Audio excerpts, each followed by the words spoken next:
اور ایک آہ بھری اور ایک جملہ کہا تھا، یا رسول اللہ ایک بار موت آنی تھی وہ آپ پر آ گئی، اب موت کی سختی اللہ دوبارہ کبھی آپ کو نہیں۔ السلام علیکم ورحمۃ اللہ وبرکاتہ۔ اللہ رب محمد صلی اللہ علیہ وسلم نحن عباد محمد صلی اللہ علیہ وسلم صلی اللہ تعالی علیہ وسلم۔ ارے دوستو، آج میں آپ کے درمیان ایک ایسا اہم بیان لے کر حاضر ہوا ہوں مفتی سلمان اظہری کا۔ حضرت نے سورہ اخلاص پر کیا روشنی ڈالی ہے، ماشاءاللہ، دل باغ باغ ہو گیا۔ اگر آپ اپنے چینل محمد شریف ملک پر پہلی مرتبہ ہیں پیارے دوستو، تو اس کو ضرور سبسکرائب کیجیے گا اور ساتھ میں لائک اور شیئر اور کمنٹ کرنا نہ بھولیے گا۔ میرے پیارے دوستو، اگر آپ اپنے چینل محمد شریف پر پہلی مرتبہ ہیں تو میرے پیارے فرینڈ، اس کو لائک اور شیئر جما کر اور دبا کر ضرور کرنا میرے پیارے بھائی، اور سبسکرائب کرنا نہ بھولیے گا میری محنت کو دیکھتے ہوئے کہ میں آج آپ کے درمیان سورہ اخلاص کے متعلق کتنی بڑی فضیلت مفتی سلمان اظہری کے تعلق سے لے کر حاضر ہوا ہوں۔ تو سماعت کیجیے حضرت کا وہ بیان۔ پر ہاتھ رکھا تو وہ بہت ٹھنڈی ماتھے کو بوسہ دیا اور ایک آہ بھری اور ایک جملہ کہا تھا، یا رسول اللہ ایک بار موت آنی تھی وہ آپ پر آ گئی، بے اب شک موت کی سختی اللہ دوبارہ کبھی آپ کو نہیں عطا کرے۔ بے موت نیاز کی ہے۔ سختی کیونکہ حضور کو انہوں نے دیکھا تھا، کئی دنوں سے تکلیف تھی، 13 دن تک حضور پاک صلی اللہ علیہ بے وسلم کو شک تکلیف تھی، 13 دن تک۔ حضرت ابوبکر کہتے ہیں، یا رسول اللہ اب موت کی سختی دوبارہ کبھی نہیں آئے گی، جو اللہ کا وعدہ تھا وہ پورا ہو گیا۔ پورا کھل کر کے بے رو بھی شک نہیں پا رہے تھے ابوبکر صدیق، اور ستار اپنے بھی ہے۔ دبا بھی نہیں پا رہے۔ موت کی سختی انہوں نے دیکھا اور اس کے بعد کہا، اے عائشہ کیا دیکھ رہی ہو، اللہ کے رسول ہم سے رخصت ہو چکے۔ پھر بے انہوں نے شک آ کر مسجد میں اعلان کیا، اے لوگو اللہ کے نبی کا انتقال ہو چکا۔ اب مجھے یہاں یہ بتانا ہے، اگر موت سے کوئی بچ سکتا تھا تو سب سے پہلا نمبر تو رسول اللہ کا ہونا چاہیے تھا، کیونکہ اللہ کے سب سے محبوب نبی وہی ہے۔ جب رسول پاک صلی اللہ تعالی علیہ وسلم مکمل نہیں کیا جا سکتا۔ تو میاں ہمارا اور تمہارا شمار نہیں، چاہے 100 سال زندگی مل جائے لیکن مرنا ضرور۔ بہرحال یہ باتیں بڑی طویل ہو جائیں گی۔ موت کا تذکرہ اس لیے بھی میں زیادہ کرتا ہوں کہ حدیث پاک میں ہے، مومنوں کو یہ تذکرہ کرو تاکہ ان کو گناہوں سے نفرت پیدا ہو جائے اور آخرت کے سفر کی تیاری ہو نا۔ ارے بڑی بری موت ہوئی، نہیں میرے عزیز، بری موت اس کو نہیں کہتے، بری موت کفر پر ہو وہ بری موت۔ ایمان پر اگر مر گیا اور 70 ٹکڑے بھی ہو گئے تو وہ بری موت نہیں، وہ شہادت کی موت ہے۔ سبحان اللہ، شہادت ہے، اسے بری موت نہیں کہا جائے گا۔ جنازے اپنے باپ کا جنازہ لے جانے والا بیٹا بھی تختیاں بند کر کے قبر کی مٹی ڈال کر کے جب گھر آتا ہے، میت پکار رہا ہوتا ہے، اسے سب چیزوں کی خبر ہے، لوگوں کے چلنے کے چپل کی آواز تک مردہ سنتا ہے، لیکن اتنی تاریک قبر، ہاتھ اٹھاؤ تو ہاتھ نظر نہ آئے، اور ایسے دفن کر کے آتے ہو، نہ ایک تکیہ دیتے ہیں، نہ ایک بوریا، نہ ایک چادر، اور نہ قبر میں کوئی روشن دان سوراخ، کچھ نہیں۔ یہ باتیں میں کیوں کہہ رہا ہوں؟ توجہ، جب تم اپنے دوستوں کو بھی جاتے ہوئے دیکھو گے، تو میں دفن کرنے والا بیٹا بھی جاتے ہوئے دیکھو گے، بھائی بھی جاتے ہوئے تم دیکھ رہے ہوں گے، قبر کے اندر سب چھوڑ کر چلے جائیں گے، اندھیرا اندھیرا اندھیرا قبر کا۔ اس اندھیری رات میں اگر کوئی روشنی لے کر آتا ہے تو تاجدار سبحان اللہ، سبحان اللہ، میرے آقا صلی اللہ تعالی علیہ وسلم کی ذات ہے، کیا بات ہے۔ اس قبر کی اندھیری رات میں وہ روشنی لے آئیں گے۔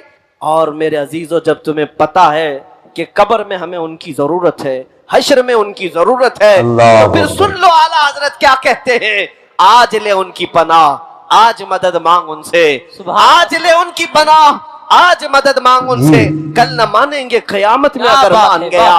ہم نے دنیا داروں کو بھی دیکھا ہے، ان کے گھروں پر عزت ڈھونڈنے والے، ان کی جوتیوں پر عزت ڈھونڈنے والے، ان پر اپنی زندگیاں نچھاور کرنے والے، بڑھاپے میں تمہیں بھی تنہا چھوڑ دیا جاتا ہے، پارٹیوں سے نکال کر کے تو ایسا انہیں بیوہ بنا دیا گیا ہے کہ کوئی پوچھتا تک نہیں ہے۔ لیکن اے سنی مسلمانوں، میرے آقا صلی اللہ تعالی علیہ وسلم سے محبت کرنے والا یہ بات یقین کے ساتھ یاد رکھے، میرے آقا نے کبھی اپنے غلاموں کو تنہا نہیں چھوڑا، کبھی تنہا نہیں چھوڑا۔ ابو اللیث سمرقندی رحمۃ اللہ علیہ فرماتے ہیں، ایک واقعہ لکھتے ہیں، مکہ مکرمہ میں ایک شخص کا انتقال ہو گیا تھا، اور جیسے ہی وہ انتقال کر گیا اس کا چہرہ جانور کی طرح بن گیا. ایک ہی بیٹا تھا, سنو, ایک ہی بیٹا تھا اور باپ کا چہرہ جانور کی طرح ہو گیا. کچھ گناہ کیا ہوگا, کچھ غلطیاں کیا ہوگا.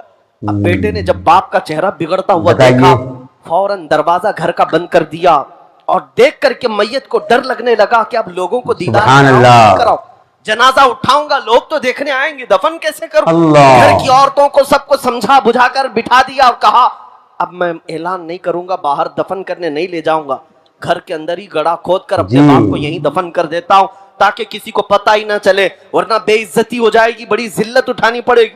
نوجوان لڑکا گھر میں روتا ہوا بیٹھا ہے, میرے باپ کے ساتھ کیا ہو گیا, وہ رو رہا تھا. اچانک اس کے گھر کے دروازے سے کھلنے کی آواز آئی.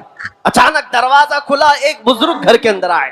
وہ آتے ہی ان کے چہرے پر چادر تھی, وہ سیدھے میت کے پاس گئے, چادر ہٹائی, اس کے چہرے پر ہاتھ رکھا, پھر چادر بند کر. پھر اس نوجوان لڑکے کے پاس آئے. وہ بزرگ کہتے ہیں کیا ہوا بیٹا, کیوں رو رہا ہے. نوجوان لڑکا کہتا ہے میں تو آپ کو دیکھا نہیں, کہاں سے آپ اندر آ گئے, میں نے دروازے سب بند کر دیے تھے, لیکن اب آپ آ گئے تو کیا دیکھتے نہیں میرے باپ کا چہرہ بدل گیا ہے. میں اپنے باپ کو لوگوں کے سامنے کیسے جنازہ اٹھاؤں, آپ نہیں دیکھتے چہرہ جانور کی طرح ہوا ہے. وہ بزرگ نے کہا بیٹا جا کے دیکھ تو صحیح, تیرے باپ کا چہرہ سلامت تو ہے, کچھ ہوا نہیں. وہ نوجوان کھڑا ہوا اور گیا اپنے باپ کی لاش کے پاس, چادر ہٹائی تو دیکھتا ہے اپنے باپ کا چہرہ چاند کی طرح چمک رہا ہے, خوبصورت ہے. وہ خوشی کے مارے روتے ہوئے سجدہ شکر میں گر گیا, اللہ کا شکر ادا کرتے ہوئے پھر کھڑا ہوا. اس نے رب تعالیٰ کی بارگاہ میں عرض کیا مولا تو نے فرشتہ بھیج دیا میرے گھر پر, یہ کون بزرگ ہے جو میرے باپ کے چہرے کو انہوں نے ٹھیک کر دیا. اس وقت تک وہ بزرگ گھر سے نکلنے کو تھے, دروازے تک پہنچے تھے, یہ دوڑتا ہوا آیا اور ان کا دامن پکڑ لیا, کہا آپ کون ہیں. اللہ کا فرشتہ, اللہ کی طرف سے آئے ہوئے, آپ نے میرے باپ کے چہرے کو ٹھیک کر دیا, یہ احسان کیوں کیا. وہ آئے ہوئے بزرگ پلٹتے ہیں اور کہتے ہیں انا محمد رسول اللہ, میں محمد اللہ کا رسول ہوں. سبحان اللہ, سبحان اللہ, کیا بات. اللہ اکبر. جیسے ہی وہ نوجوان سنا قدموں میں گرا, کہا آقا میرے گھر آپ کی آمد ہوئی اور اس حال میں مجھے بتائیں میرے باپ کے ساتھ کیا ہوا. اللہ کے نبی صلی اللہ علیہ وسلم فرماتے ہیں تیرے باپ کا کوئی ایک گناہ ایسا تھا جس سے مولا ناراض تھا, رب قدیر غضبناک تھا. جیسے ہی تیرے باپ کا انتقال ہوا مولا نے اپنے غضب کا اظہار اس کے چہرے پر کیا, تیرے باپ کا چہرہ بدل گیا.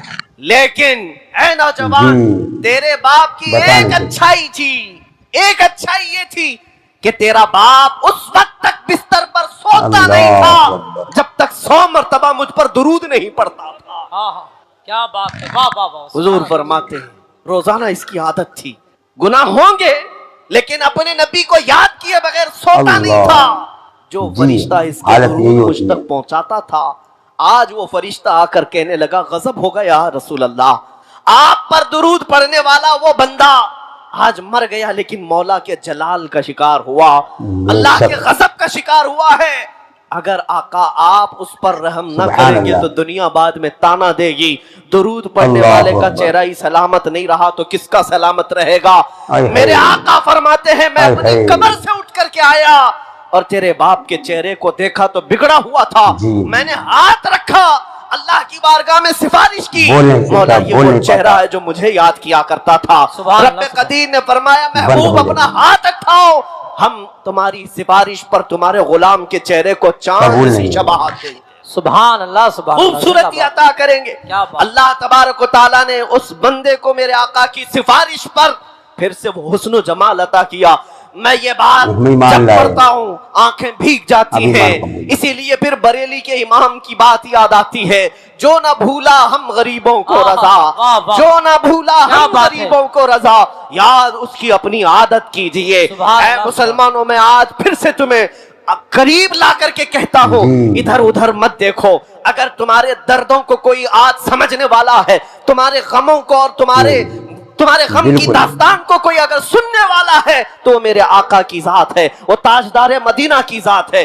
دنیا تمہارے اللہ، غموں پر ہاتھ نہیں کیا رکھتی، سختی گزرتی یہ تمہارا مذاق اڑاتی ہے۔ تم جس کے پاس جا کر کے شکایت کرتے ہو ہمارا یہ حال ہو گیا، ہمارا وہ حال ہو گیا، ہم نے دیکھا ہے کہ یہ دنیا داروں نے ہمیشہ ہمارا مذاق اڑایا ہے۔ تمہارے ہاتھ میں 2 چاکلیٹ دے دیں گے، تمہارے ہاتھ میں کوئی چیز تھما کر کے بھیج دیں گے، لیکن تمہارے دردوں کا مداوا کرنے والا کوئی نہیں۔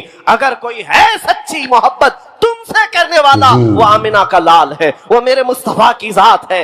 اسی لیے میں کہتا ہوں جو قبر میں جا کر کے بھی میرے آقا ہم گنہگاروں کو یاد کرتے رہے، معراج کے سفر میں پہنچ کر اپنے رب کریم کی بارگاہ میں ہم گنہگاروں کی سفارش کرتے رہے، کیا تمہیں یہ زیب نہیں دیتا کہ آج رسول پاک صلی اللہ علیہ وسلم کے لیے اپنی زندگیاں وقف کر دو، اپنے شب و روز وقف کر دو، جو نہ اللہ ہم غریبوں کو رضا، یاد اس کی اپنی عادت کیجئے۔ اب میں اپنی گفتگو کو سمیٹتے ہوئے ایک بات ضرور کہوں گا، میں تمہارے جذبات کو بیدار کرنے کے لیے آیا ہوں۔ اگر کسی کے اندر بزدلی ہے، خوف ہے تو نکالو، اب بقیہ زندگی کی ہر سانس ہم نبی پاک کی محبت کے لیے وقف کریں گے انشاءاللہ۔ سبحان اللہ۔ حضور کے لیے جئیں گے، حضور کے لیے مریں گے۔ بریلی سے قریب رہتے ہو بلکہ تمہارا ضلع بریلی ہے، سبحان اللہ، تمہارا ضلع بریلی ہے، اور تمہاری قسمت پر پوری دنیا رش کرتی ہے۔ ہم تو بہت دور ہندوستان کے ساؤتھ سے تعلق رکھتے ہیں، ہمارا آبائی وطن کرناٹکا ہے، لیکن مصر میں جائیں، مدینے میں جائیں، لوگ ہم کو بریلی سے پہچانتے ہیں۔ کیا بات ہے، واہ واہ، کیوں؟ اب تمہارا حق زیادہ ہے، بریلی کے رہنے والے، بریلی کے امام کے قریب رہنے والے، اس نصیحت کو یاد رکھو۔ اس بریلی کے امام نے اپنی محبت تمہارے سینوں میں نہیں ڈالی، پوری زندگی بھر قلم چلایا ہے تو میرے مصطفیٰ کی محبت تمہارے سینوں میں ڈالی۔ نعرے تکبیر، اسی لیے نعرے رسالت، عشق محبت نبی اعلیٰ حضرت، اسی لیے پوری دنیا آج یہ برملا کہتی ہے، ڈال دی قلب میں عصمت مصطفیٰ، سیدی اعلیٰ حضرت پہ لاکھوں سلام۔ اس بریلی کے امام کی یہ نصیحت یاد رکھو۔ کیا نصیحت؟ انہوں نے یہ سبق دیا تھا، دہن میں زبان تمہارے لیے، یا رسول اللہ دہن میں زبان تمہارے لیے، بدن میں ہے جان تمہارے لیے، ہم آئے یہاں تمہارے لیے، اٹھے بھی وہاں تمہارے لیے۔ یہ زندگی گزارنے کا طریقہ، یہ زندگی گزارنے کا طریقہ ہے۔ جس دن تم بیدار ہو جاؤ گے، جس دن تم کھڑے ہو گئے، یہ دنیا پھر 100 سال کے لیے سونے پر مجبور ہو ہی جائے گی۔ آج دیکھ لینا، یہ ہماری قوم بیدار ہوئی ہے انشاءاللہ العزیز۔ اب یہ بچے خاموش نہیں رہیں گے، جواب دینے کا طریقہ صرف تلوار چاقو چھری نہیں ہے، ہم ان چیزوں کا استعمال کرتے نہیں، ہمارے پاس جو طاقت ہے وہ عشق مصطفیٰ کی طاقت۔ تو میرے پیارے دوستو، آپ نے مفتی سلمان اظہری صاحب قبلہ کو سماعت کیا، امید قبل ہے کہ بہتر لگا ہوگا دوستو، اور ساتھ میں جو یہ بینر چل رہا ہے اس پر بھی آپ نظر کرتے ہوئے چلیے گا، انشاءاللہ آپ کو پوری کی پوری سہولت دی جائے گی اللہ کے فضل و کرم سے۔ پیارے دوستو، تو اس ویڈیو کو ثوابیت سے اپنے دوستوں میں، اپنے یاروں میں، اپنے پڑوسیوں میں، اپنے بھائیوں میں ذرا جمع کر اور دبا کر شیئر کر دینا میرے پیارے دوست، اور اپنی رائے کمنٹ کے ذریعے ضرور دیجیے گا کہ میں ایسی ویڈیو اور بناؤں یا اس سے بہتر اور آپ کو نالج پہنچانے کی کوشش کروں۔